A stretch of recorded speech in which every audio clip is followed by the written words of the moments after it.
fueron aclamados como Wunderwaffen, armas maravillosas.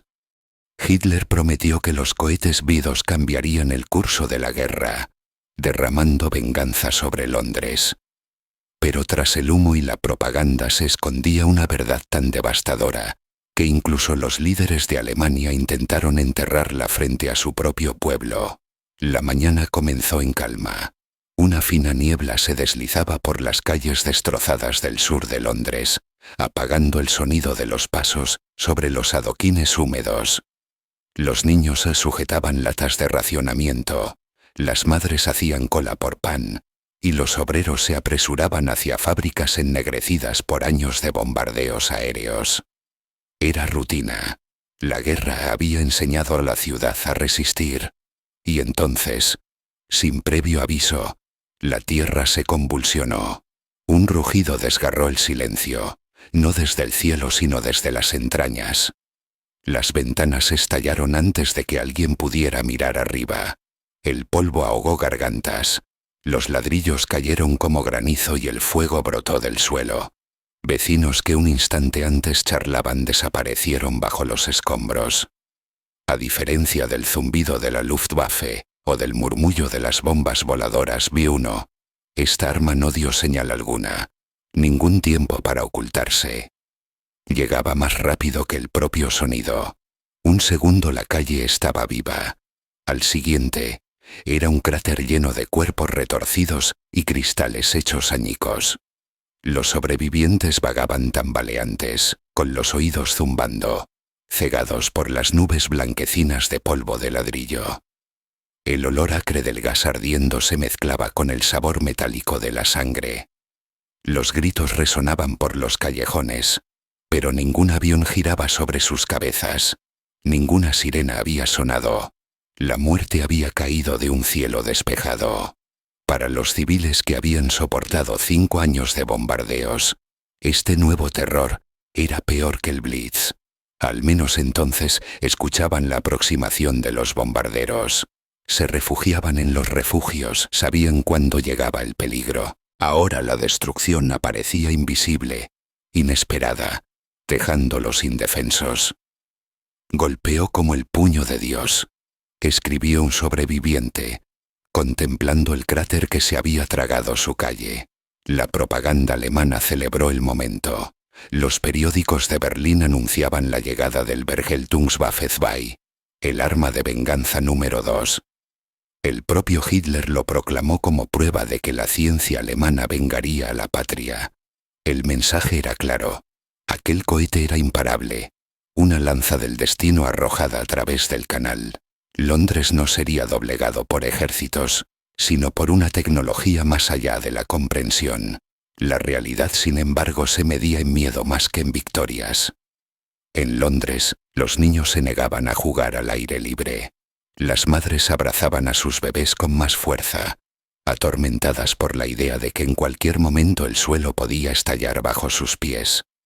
A diferencia del zumbido constante del B1, que al menos ofrecía una posibilidad de huir, el V2 golpeaba sin patrón alguno, de día o de noche, en el mercado o en la escuela, elegía a sus víctimas al azar. El contraste con la vida en Alemania era impactante. Mientras los londinenses reconstruían sus calles tras cada ataque, los civiles alemanes se morían de hambre bajo el implacable bombardeo aliado. El pan en Berlín llegaba en rebanadas finas y grises, estiradas con serrín. Londres todavía lograba té y raciones de mermelada. La propaganda alemana presumía de un arma milagrosa, pero sus víctimas vivían mejor que muchos de sus fabricantes. El efecto psicológico fue devastador. Cuando las sirenas permanecían mudas, la ciudad se sentía traicionada por sus propias defensas. Los científicos sabían que no había forma de detener aquellos cohetes. Descendían a más de 3 veces la velocidad del sonido, invisibles al radar, intocables para la artillería Temuz antiaérea. El Ministerio de Información aconsejó silencio. Los detalles de los impactos se censuraban para evitar el pánico. Pero todo Londres escuchaba la verdad en el estruendo de los ladrillos al derrumbarse. Aún así, incluso en su terror, Los londinenses notaban algo extraño. Muchos cohetes fallaban sus objetivos por completo, golpeando campos vacíos o reventando almacenes deshabitados. La devastación era real, pero su puntería parecía errática. William Phillips escribió: no era la bala de un francotirador, era un martillo gigante ciego y torpe, que aplastaba allí donde caía. La supuesta precisión de la ciencia alemana a menudo se disolvía en el caos. Cada impacto dejaba no solo ruinas, sino preguntas. ¿Cómo podía un enemigo castigado por los bombarderos aliados seguir enviando fuego a través del canal? ¿De dónde provenía ese poder? Y si aquellos eran solo los primeros cohetes, ¿qué peores armas podían venir después? El miedo se multiplicaba en silencio, extendiéndose más rápido de lo que los rumores podían ser silenciados. Para los londinenses, sobrevivir significaba soportar lo inimaginable. Un arma que no ofrecía defensa, ni advertencia ni lógica. Solo podían hurgar entre las ruinas, enterrar a sus muertos y esperar la próxima explosión desde un cielo que parecía engañosamente sereno. El B-2 había llegado, no solo como arma de destrucción, sino como arma psicológica. Convenció a millones de que Hitler aún tenía Siup y el futuro en sus manos, de que la tecnología podía triunfar donde los ejércitos habían fracasado. La verdad, que aquella arma maravillosa ya estaba minando a Alemania más de lo que dañaba a Gran Bretaña, permanecía oculta. Por ahora lo único que importaba era el terror que caía del cielo. El cráter en Londres aún humeaba cuando los carteles aparecieron en Berlín. La ceniza caía sobre las líneas de tranvía rotas, y sin embargo los anuncios proclamaban salvación en letras limpias y afiladas. Vergeltung kommt. La venganza está llegando. Si el cohete hacía sentir impotentes a los británicos, le ofrecía a Hitler otra cosa. Una ilusión para vender, la necesitaba. Tras Stalingrado y Kursk, el Reich sangraba hombres, combustible y fe. Los discursos ya no podían disfrazar la retirada. Haría falta un milagro. En los relucientes salones de la Cancillería del Reich, la luz se derramaba sobre suelos de mármol mientras los ayudantes cruzaban con expedientes sellados Geheim. Hitler se inclinaba sobre mapas como si la proximidad pudiera forzar la aparición de un milagro. A su alrededor se reunía el sacerdocio de la esperanza técnica, el ministro de armamento Albert Speer, el general Walter Dornberger y un joven aristócrata de las ecuaciones, Werner von Braun. Presentaban al B-2 no como un arma sino como una profecía. Saltaría el canal, descendería más rápido que el sonido y devolvería el aura de inevitabilidad. Afuera, Berlín olía a carbón húmedo y nabos hervidos. En Washington las cafeterías freían huevos por miles y los neones parpadeaban sobre calles atestadas. Alemania racionaba caucho, gasolina y sueño. América racionaba paciencia. El contraste afilaba cada alarde. El régimen proclamaba al B-2 como la ciencia alemana en su forma más pura, la genialidad destilada de una nación. La verdad era más turbia, y ellos lo sabían. Peenemünde parecía ante el futuro. Viento del Báltico. Gaviotas dibujando arcos blancos sobre rampas de hormigón. El sabor de sal y metal ardiente. Técnicos con batas grises medían ángulos mientras los motores aullaban con furia química. Un aguijón de azufre que viajaba con el viento hasta las dunas. Von Braun sonreía a los funcionarios visitantes, elegante e imperturbable, con la corbata impecable bajo la bata blanca. Las cámaras disparaban. Un cohete ascendía, un pilar de fuego desgarrando el cielo azul tiza. Y por un instante todos creían. El suelo temblaba, la arena se agitaba, los aplausos estallaban en el aire salado. Y sin embargo, incluso en el triunfo, las dudas corrían como grietas invisibles. Demasiados vehículos de prueba se desviaban, caían o se destrozaban, la guía se perdía, los rodamientos se atascaban. 1000 piezas de precisión significaban 1000 oportunidades nuevas de fracaso. Albert Speer calculó: un solo cohete devora suficiente trabajo como para construir el equivalente a un escuadrón de aviones. La frase flotaba como humo que ningún viento podía arrastrar. La propaganda ahogó los números. Goebbels organizó noticiarios que mostraban despegues perfectos y prometían venganza justa. Cortó los fallos, los choques contra el Báltico. Magnificó el único arco limpio. Llama blanca. Cielo negro. Música triunfal. Schicksalslance. Susurró a los editores. Lanza del destino. Los titulares lo repitieron. La duda se convirtió en traición. La prudencia olía a Zanrozakimi. Derrota. Al otro lado del océano, las fábricas estadounidenses sacudían la tierra con líneas de montaje que nunca dormían. Una sola planta en Willow Run producía un bombardero por hora. Detroit brillaba con lámparas de sodio mucho después de que el apagón de Berlín tragara las calles. El arma milagrosa alemana devoraba combustible alcohólico escaso y acero de precisión. América bebía café y producía por kilómetros. La comparación convertía cada promesa alemana en una cuchilla contra su propia piel. Luego llegó la noche en que el futuro ardió. Agosto de 1943. La RAF rugió hacia el este, sobre el Báltico. Siluetas negras cortando nubes iluminadas por la luna. Las sirenas aullaron sobre Peenemünde mientras las bombas caminaban por la isla. El calor rodaba como un ser vivo. Las juntas de caucho se derretían. Los planos se convertían en ceniza. Un barracón estalló. Los gritos se alzaban con el incendio. Dornberger arañaba entre el humo. Von Braun contemplaba los cráteres que habían devorado sus plataformas de lanzamiento. La mañana olía a yodo y cenizas. La esperanza, chamuscada. La solución fue la oscuridad. Trasladar el programa bajo tierra, a los pulmones de la montaña. Los túneles ocultarían el hardware y también el mito. La decisión se firmó con trazos bruscos y sin discursos. Para las cámaras, la historia seguía siendo pura, un arma maravillosa que rozaba la perfección. Para los libros de cuentas, los costos se multiplicaban con cada metro de roca. Dentro de la Cancillería, el discurso de venta se intensificó. Hitler caminaba de un lado a otro, ojos encendidos, exigiendo salvas mayores, calendarios más veloces. Clavaba un dedo en el mapa de Londres como si su voluntad bastara para guiar una ojiva hasta Piccadilly. Los ingenieros asentían en público y discutían en privado. En los márgenes de los informes, alguien escribió a lápiz lo que nadie se atrevía a decir.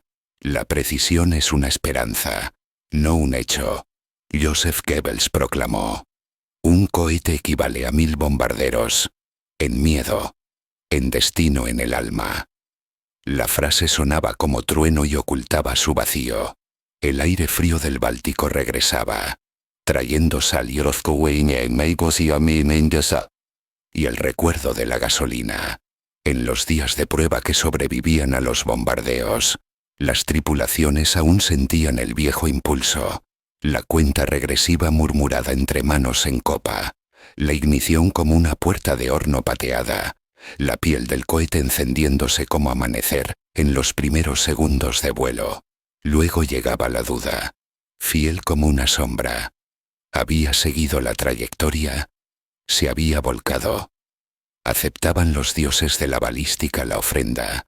Alemania necesitaba certezas y compraba teatro. Gran Bretaña necesitaba aviso y recibía silencio. América necesitaba tiempo, y lo imprimía en turnos marcados como turno B. El vido se alzó para llenar el espacio donde antes vivía la victoria. Resplandecía, tronaba, desaparecía. Una flecha dirigida tanto al ánimo como a la piedra. Y en el resplandor de esa flecha, los hombres que la vendían aprendieron una regla más antigua que los imperios. Cuando la fe es el producto, el fracaso debe esconderse bajo ruido. fuego y celuloide. Los cohetes que se alzaban en llamas hacia el cielo en Peenemünde habían nacido en la oscuridad. Tras la incursión de la RAF que abrasó la isla, el programa descendió bajo tierra, literalmente, en las montañas del Harz, bajo acantilados dentados y abetos cargados de niebla. Hombres rapados eran conducidos a túneles excavados en la roca. Los nazis lo llamaban Mittelberg. Los prisioneros lo llamaban infierno. Las galerías se extendían por millas, apestando a caliza húmeda, sudor y muerte. Los suelos inundados atrapaban los zuecos de madera. El aire colgaba espeso de humo de carbón y polvo que desgarraba gargantas. El día y la noche se confundían en una eternidad única bajo el resplandor de los sopletes de acetileno. Los prisioneros trabajaban 18 horas seguidas, tosiendo en las mangas mientras las chispas chisporroteaban contra la piedra húmeda. Algunos se desplomaban junto a las máquinas y eran arrastrados a un lado como herramientas rotas. Desde arriba el régimen exhibía al Bezos como una visión del futuro, una lanza limpia de tecnología surcando los cielos. Bajo tierra, su verdadero coste se medía en cuerpos apilados en carretas toscas, llevados a fosas poco profundas en el bosque. El contraste era obsceno. Un cohete reluciente ascendiendo hasta la estratosfera mientras los hombres que lo construían se consumían en la inmundicia. La comida era una sopa aguada servida una vez al día, un caldo tan ralo que olía a nabos podridos. Las raciones de pan cabían en un puño cerrado. Las enfermedades se propagaban sin freno. Tuberculosis, disentería, tifus. Los cadáveres eran arrastrados por los tobillos más allá de los bancos de trabajo donde otros aún martillaban láminas metálicas. Una tos junto a la línea de montaje era respondida con la culata de un fusil.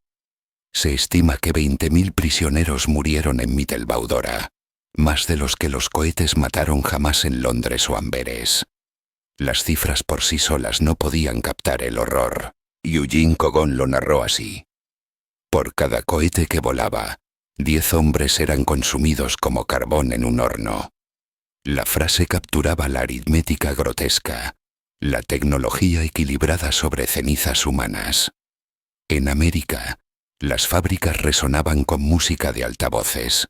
Mujeres con monos de trabajo bromeaban mientras remachaban fuselajes de bombarderos, y las cafeterías servían comidas calientes. En Dora, un prisionero que robaba una corteza era ahorcado frente a su barracón como advertencia. La brecha entre ambos mundos era más que industrial, era moral, casi cósmica. Las SS patrullaban los túneles con perros, el olor del pelaje mojado mezclándose con la peste de hombres sin lavar. Los guardias llevaban botas lustradas que brillaban bajo la luz mortecina mientras los prisioneros arrastraban los pies descalzos entre charcos helados. Las ejecuciones se volvieron rutina.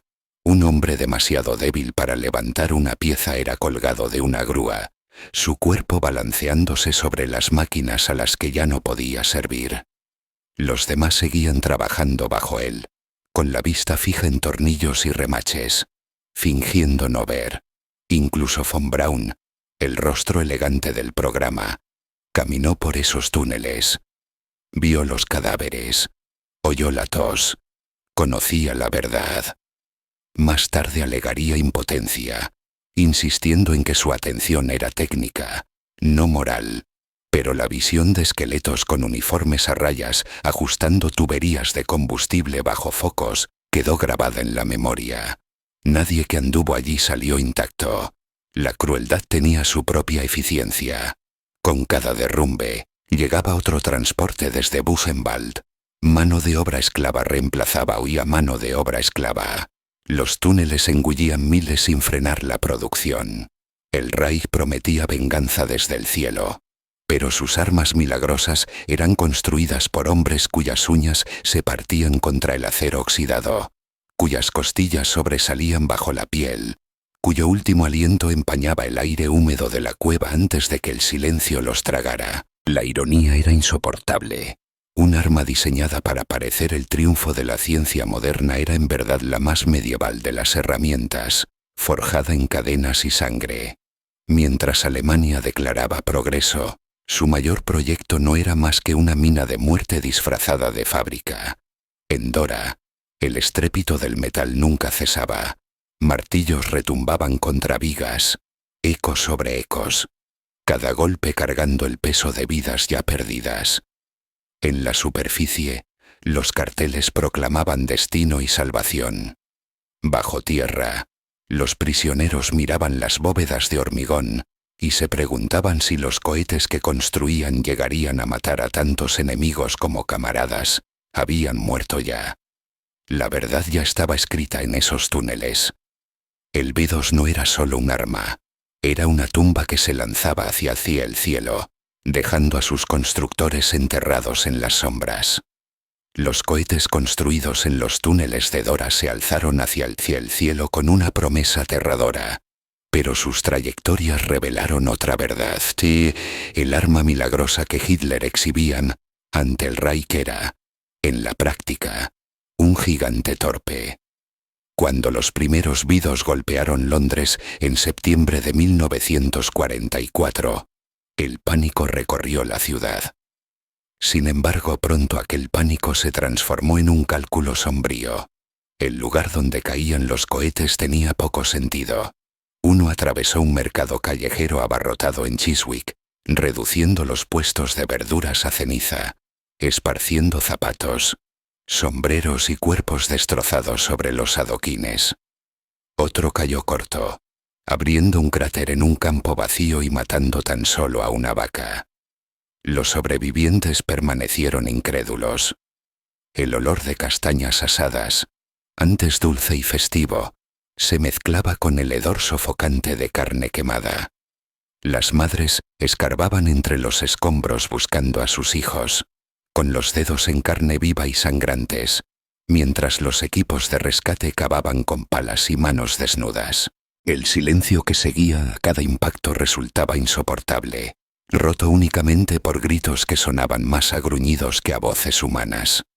Los cohetes transportaban casi 1 tonelada de explosivos, pero sus sistemas de guía eran giroscopios primitivos propensos a fallar. Vientos fuertes, desvíos mecánicos o simples errores de calibración enviaban muchas ojivas a millas de sus objetivos. Lo que se había prometido como un ataque de precisión contra el corazón de Londres, a menudo no era más que un almacén vacío reducido a escombros. El coronel Walter Dornberger lo admitió. Por cada cohete que daba en el blanco, 3 caían en lugares que nadie había planeado. En Amberes se repitió el mismo caos. Cohetes destinados a paralizar el puerto golpearon casas, cines y hospitales. Una detonación dentro del Rex Cinema mató a casi 600 civiles de una sola vez, convirtiendo una noche de entretenimiento en masacre. En otros lugares, los misiles se hundieron inofensivamente en canales o removieron barro en las afueras.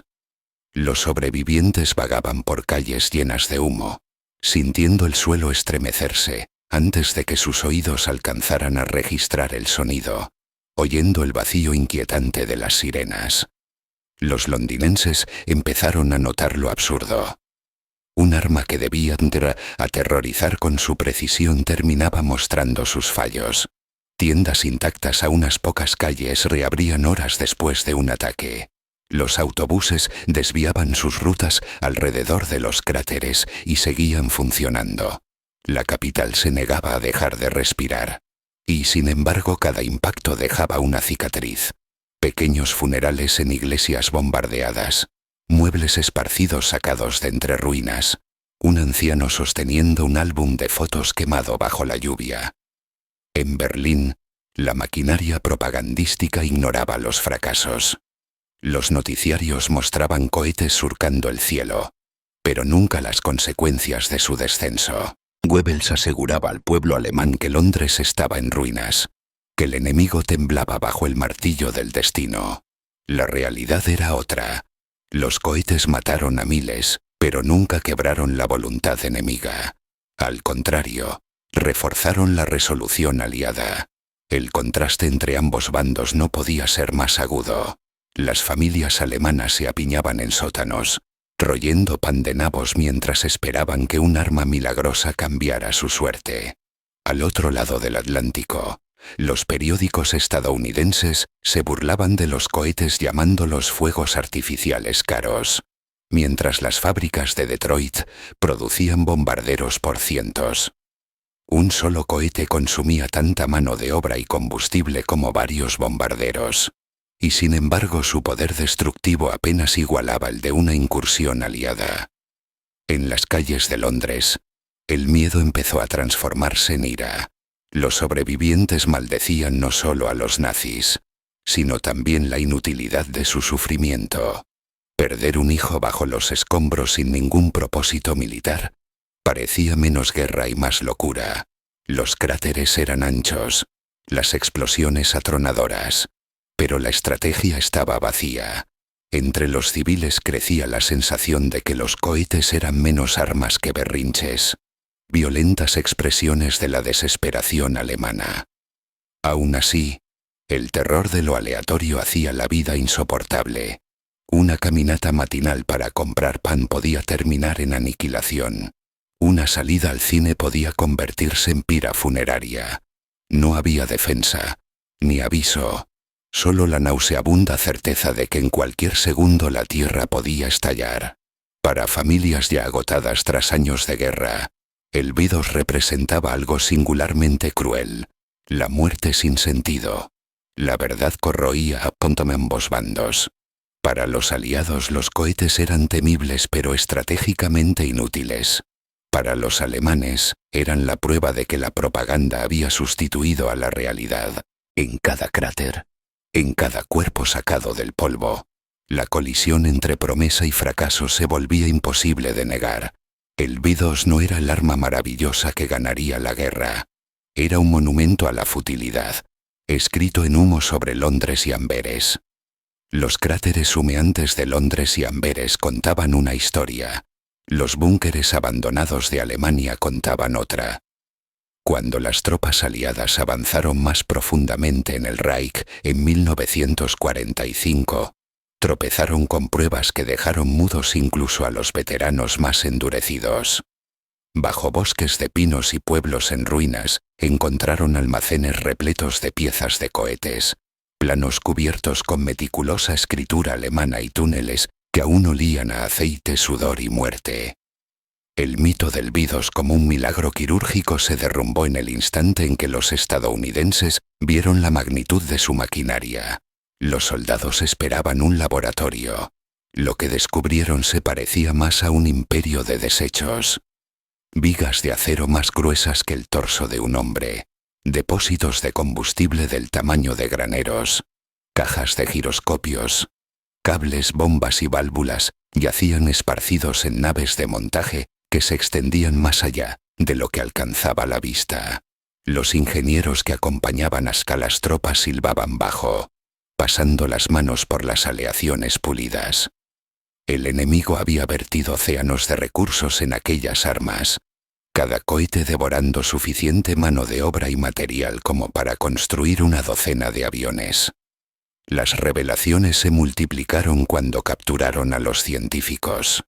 Werner von Braun, alto, elegante incluso en la rendición, se presentó no como nazi, sino como visionario. Llevaba bocetos de cohetes destinados al borde del espacio, diagramas de motores que podían llevar al hombre a la luna. Su encanto apenas disimulaba la verdad más oscura. El arma milagrosa había consumido la fuerza de Alemania. El general Dwight Eisenhower lo entendió. Cada cohete que rugía hacia el cielo robaba comida de las bocas alemanas y acero de los tanques alemanes. La operación Paperclip reunió rápidamente a estas mentes. Una noche, bajo estricto secreto, camiones trasladaron a von Braun y a su equipo a custodia estadounidense. Ingenieros que habían construido armas de venganza eran ahora cortejados como arquitectos del futuro. Para los soldados estadounidenses, la ironía era amarga. Hombres que habían supervisado trabajos esclavos en túneles Bebían ahora café en salas de interrogatorio, mientras su conocimiento se archivaba para la Guerra Fría que se avecinaba. Los documentos dejaron atónitos a los analistas.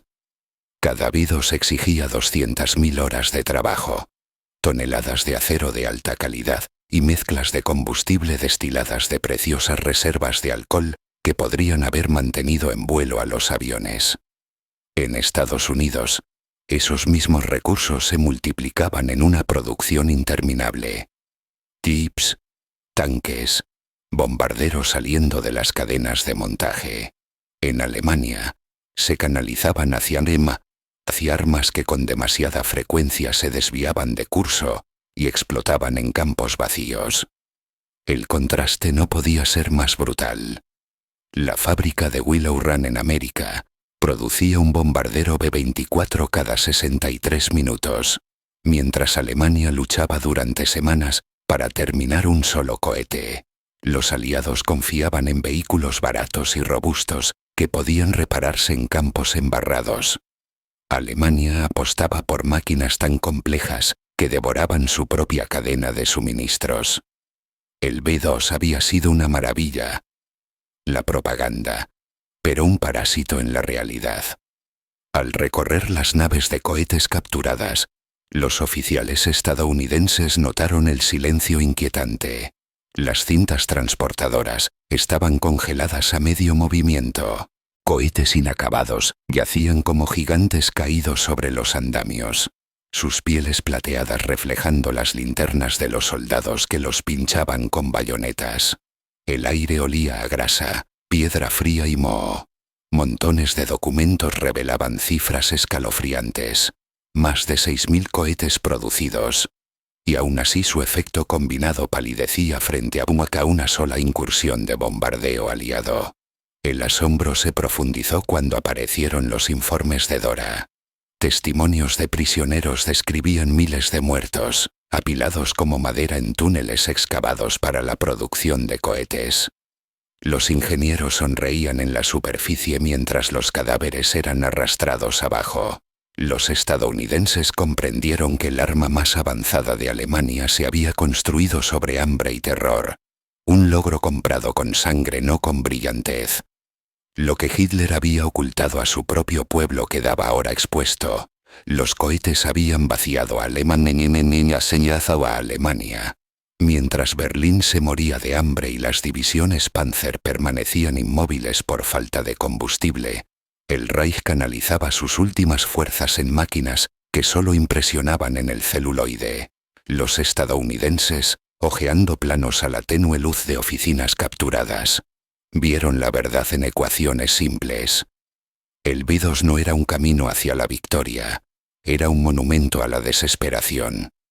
Y sin embargo, incluso en su fracaso, el arma sembró inquietud, porque si un Reich moribundo había podido construir aquello, ¿qué no podría lograr una América floreciente con los mismos hombres y máquinas? Esa pregunta, susurrada entre las ruinas de Alemania, avanzó hacia un nuevo tipo de guerra, una en la que los cohetes ya no caerían sobre ciudades, sino que alcanzarían las estrellas. Los planos capturados contaban una historia, el campo de batalla contaba otra. Cuando los analistas aliados pusieron las cifras una al lado de la otra, el milagro del B-2 se desplomó en pura aritmética. Lo que inspiraban aquellos números no era asombro, sino incredulidad. Cada cohete consumía materiales equivalentes a un escuadrón de cazas. Cada uno exigía meses de trabajo que podrían haber equipado divisiones Panzer o abastecido submarinos. ¿Y a cambio de qué? De los más de 3.000 B-2 lanzados, la destrucción combinada equivalía a menos que una sola noche de bombardeo de la Royal Air Force. Manzanas enteras caían en Hamburgo o Dresde en cuestión de horas. Los cohetes apenas lograban derrumbar un puñado de casas en Londres. Los sobrevivientes londinenses vieron esa inutilidad de primera mano. Un cohete arrasó una fila de tiendas, dejando carne destazada esparcida sobre los adoquines y el aire cargado de humo y tela chamuscada. 2 calles más allá la vida continuaba. Los autobuses seguían traqueteando. Las teterías reabrían, Los dependientes sacudían el polvo de las estanterías como si nada hubiera pasado. El contraste entre la promesa de precisión y la realidad del impacto aleatorio calaba más hondo que cualquier cráter. En Berlín, sin embargo, Joseph Goebbels contaba otra historia. Los noticiarios tronaban con triunfos, mostrando cohetes ascendiendo al cielo al son de marchas militares. Declaraba que el Reich poseía el arma capaz de destrozar la arrogancia anglosajona. A puerta cerrada, los generales negaban con la cabeza. Ellos sabían la verdad. Mientras los bombarderos aliados arrasaban la industria alemana noche tras noche, el B-2 no era más que un martillo tosco lanzado a ciegas en la niebla. Albert Speer lo calculó con frialdad. Con los recursos desperdiciados en cohetes, podrían haber armado divisiones blindadas enteras. Su frase destilaba la amargura de un hombre que veía cómo la estrategia se sacrificaba en favor del espectáculo. Las fábricas alemanas vertían esfuerzos en un arma que drenaba mucho más de lo que entregaba. Los aliados comparaban los resultados con fría distancia. Una incursión de la RAF sobre Colonia arrojaba más tonelaje en minutos que meses de fuego de cohetes. Los B-17 estadounidenses sobre Schweinfurt causaban más disrupción industrial en unas horas que miles de B-2 en dos capitales. El arma prodigiosa de Alemania, diseñada para aterrorizar naciones hasta la rendición, resultó más débil que las bombas convencionales que llovían desde el cielo. El mito, sin embargo, tenía valor para Hitler.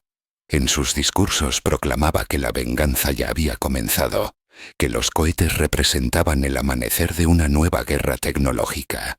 En realidad, el Reich estaba consumiendo su sangre vital. Trenes que podrían haber transportado alimentos o municiones llevaban en cambio combustible alcohólico volátil para misiles que a menudo fallaban por millas. Los niños alemanes roían pan de nabos mientras los ingenieros pulían pieles de acero para armas que no traían victoria alguna. Los londinenses, endurecidos tras años de bombardeos, empezaron a burlarse de los cohetes. Sí, aterraban en el momento del impacto, pero su aleatoriedad les restaba peso estratégico. En pubs y refugios, los hombres murmuraban que los alemanes habían desperdiciado su última oportunidad de sobrevivir en fuegos artificiales caros. La burla hería más que el miedo. Mientras tanto, los oficiales de inteligencia estadounidenses llevaban la cuenta. Sus informes señalaban que cada B-2 costaba cientos de miles de marcos del Reich por lanzamiento. En comparación, las bombas aliadas se arrojaban por una fracción del precio, multiplicadas por decenas de miles. Un arma simbolizaba desesperación, la otra representaba abundancia abrumadora. Goebbels siguió transmitiendo victorias, invocando imágenes de una Gran Bretaña de rodillas. Sin embargo, incluso los civiles alemanes empezaban a dudar. Escuchaban los bombarderos aliados cada noche, veían las fábricas reducidas a cenizas y se preguntaban por qué sus cohetes milagrosos no podían detenerlo. El silencio entre la propaganda y la experiencia real crecía más fuerte con cada semana que pasaba. La ofensa final llegó en forma de resistencia. Gran Bretaña resistió. Amberes resistió. Los cohetes habían sembrado miedo, pero nunca habían roto la determinación. Cuando el Reich necesitaba un arma capaz de inclinar la balanza, solo produjo una leyenda inflada por noticiarios y discursos. Los números eran implacables. Habían muerto más hombres construyendo los cohetes en túneles que los que ellos mismos mataron en suelo enemigo. En esa colisión entre mito y matemáticas, la verdad se volvió imposible de ocultar. Alemania había apostado por un milagro y había perdido, desangrándose por un arma que resultó más vacía que sus promesas. El B-2 no fue un triunfo de la ciencia, sino un monumento a la futilidad. Un arma que devoró a sus fabricantes mucho antes de derrotar a sus enemigos. Las cifras ya contaban una historia brutal, pero fueron las voces de los sobrevivientes las que arrancaron la última ilusión. cuando los investigadores estadounidenses entraron en los túneles de Mittelbaudora. El hedor aún se aferraba sáspatoz a las paredes. Sudor, podredumbre y aceite de máquina fundidos en la piedra. Montones de zapatos quedaban abandonados junto a la maquinaria oxidada. Un tenue olor a cal, procedente de tumbas apresuradamente cubiertas, se filtraba desde la tierra. Los prisioneros que vivieron lo suficiente para ver la liberación hablaban con ojos vacíos. Sus palabras destruyeron el mito más violentamente que nunca lo hicieron las bombas aliadas. Uno recordaba los alaridos que resonaban en las galerías cavernosas cuando un hombre caía bajo el peso del acero. Los guardias lo arrastraban por los brazos, con la cabeza golpeando contra el suelo húmedo. El trabajo nunca se detenía. Los martillos seguían golpeando, las chispas chisporroteaban, y las órdenes crujían como látigos. Otro sobreviviente recordaba hombres colgados de grúas, tendidos como ejemplos sobre las líneas de montaje, mientras otros eran obligados a remachar carcasas de cohetes bajo sus cuerpos balanceantes. Los cohetes que construían rara vez daban en el blanco, pero sus muertes eran seguras. Los oficiales estadounidenses redactaron informes que mezclaban incredulidad con furia. El coronel James Donovan calculó: murieron más hombres en estos túneles forjando cohetes que los cohetes jamás mataron en Londres. El hecho los dejó atónitos. El arma milagrosa de Hitler había masacrado a más alemanes y a sus prisioneros que enemigos destruyó. No era un arma de venganza, era un arma de suicidio. Cuando estos testimonios llegaron a Washington, los analistas los compararon con los libros de producción. Más de 20.000 prisioneros muertos, miles mutilados, decenas de miles consumidos en el engranaje de los campos de trabajo. ¿Para qué?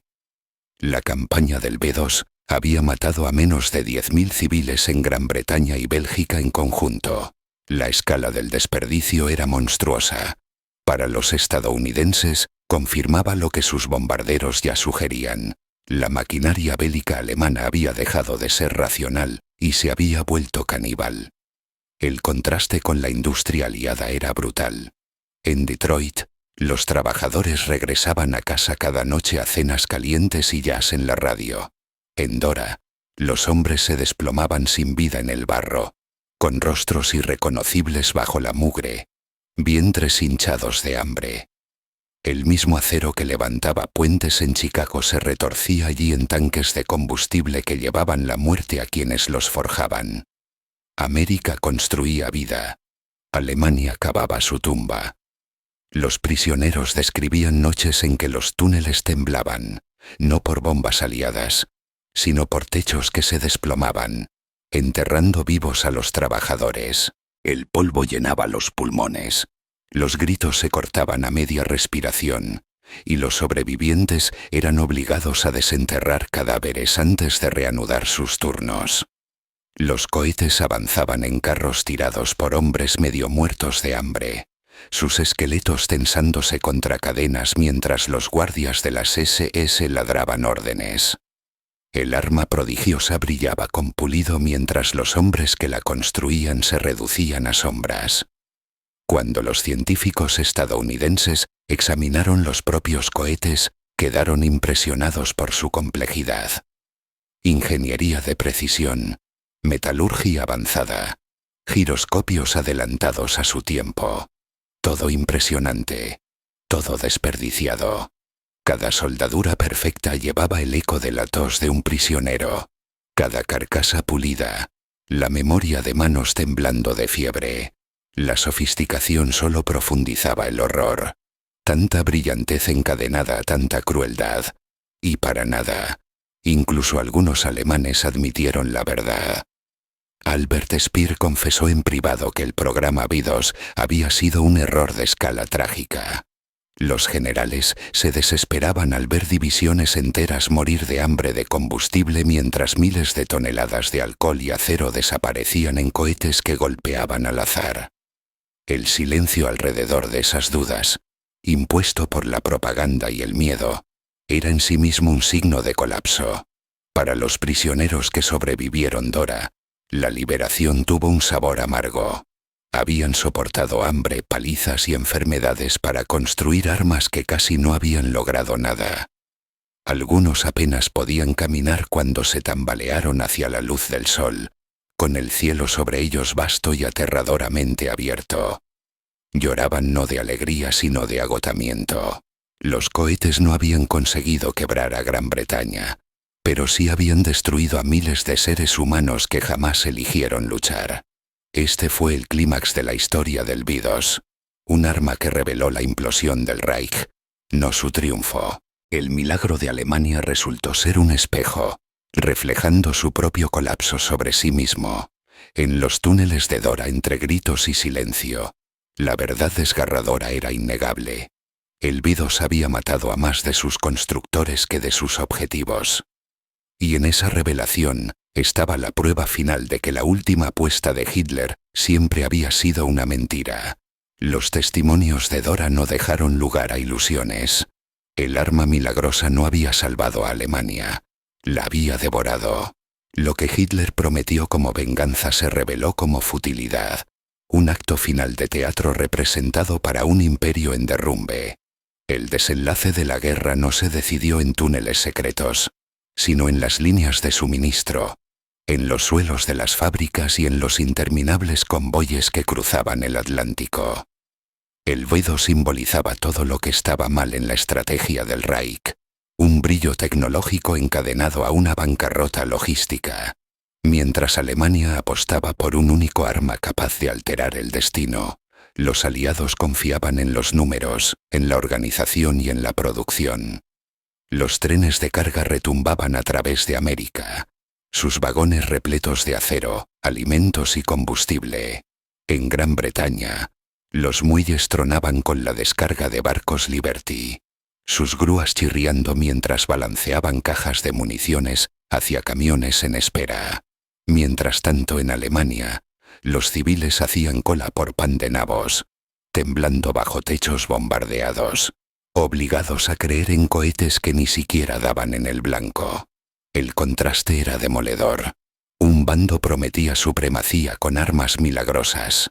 El otro alcanzaba la supremacía con neumáticos, botas y piezas de repuesto.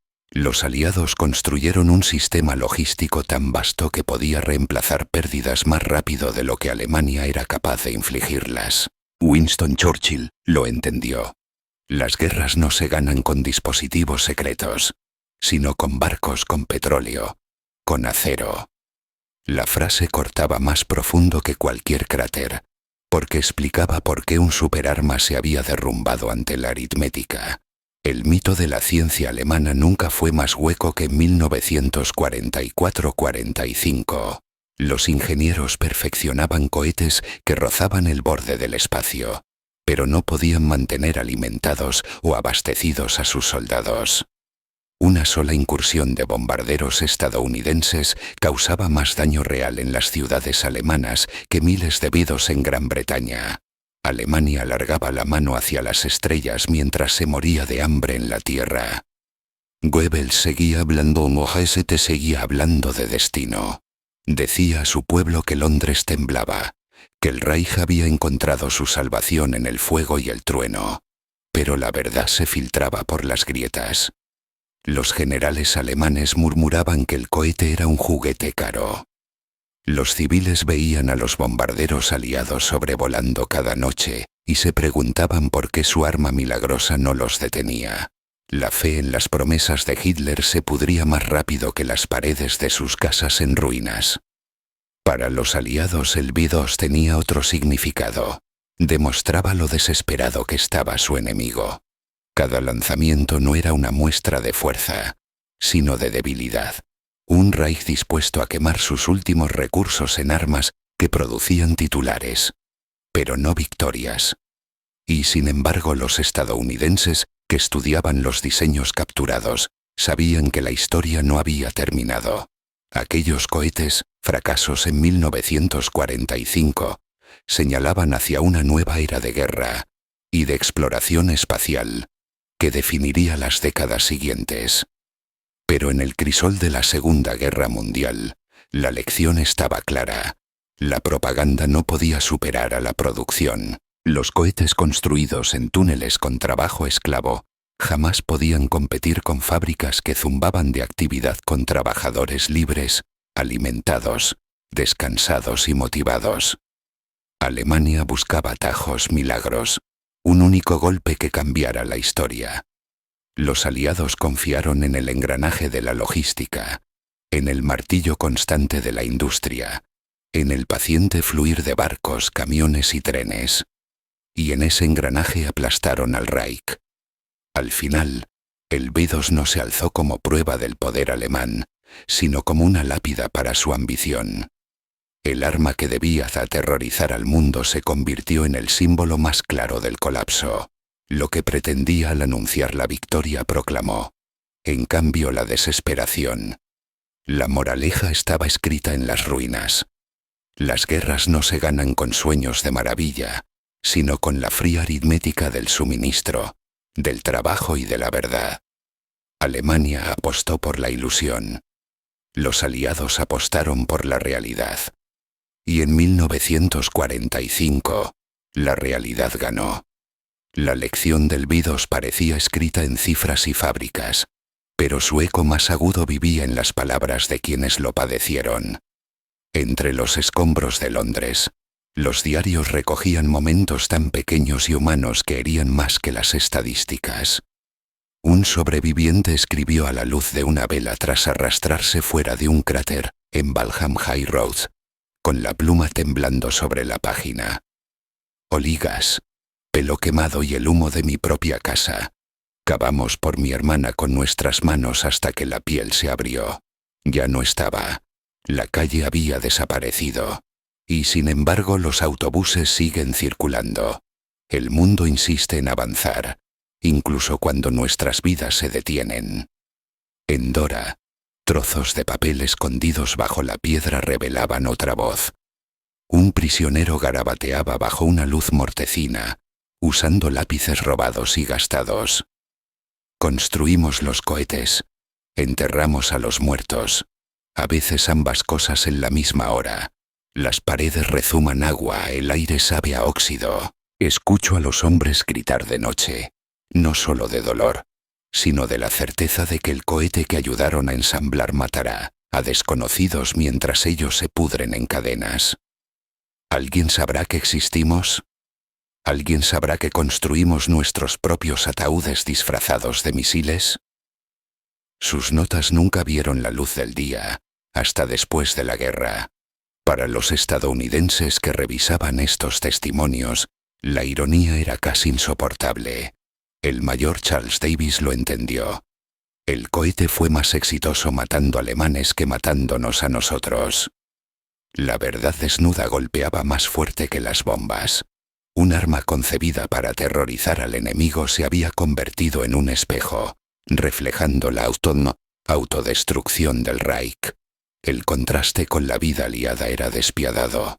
En Chicago, una trabajadora de fábrica podía quejarse de dolor en las manos tras remachar el ala de un bombardero, pero regresaba a casa con sopa caliente, risas y una cama limpia. En Dora, los hombres se desplomaban a mitad de turno y eran arrastrados por los tobillos, reemplazados por otros antes de que las máquinas se enfriaran.